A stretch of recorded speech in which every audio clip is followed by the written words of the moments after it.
Hello friends, આજે આપણે બનાવશું ઠેચા પાવ, જે દાબેલી અને મસાલા પાવ કરતાં થોડું યુનિક છે અને ખાવામાં ટેસ્ટી છે.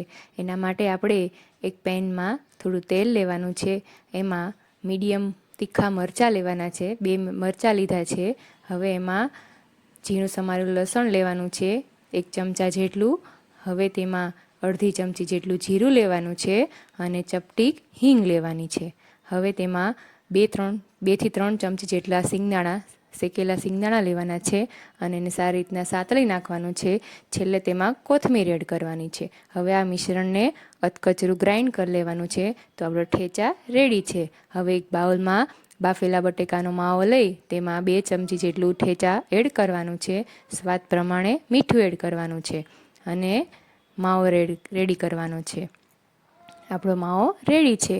હવે એક કઢાઈમાં અથવા પેનમાં બટર લઈ એમાં ઠેચા એડ કરવાનું છે અને પાવમાં ઠેચા એડ કરવાનું છે. હવે એમાં પાવમાં આપણે બનાવેલો બટેકાને અને ઠેચાવાળો માવો એડ કરવાનો છે અને એને સારી રીતના પાથરી દેવાનું છે. હવે એને ફોલ્ડ કરી ઉપરથી થોડું બટર અને ઠેચા લગાવી પાવને શેકી લેવાનું છે. તો એકદમ ડિફરન્ટ અને યુનિક અને ટેસ્ટી પણ એવા આપણા ઠેચા પાવ રેડી છે.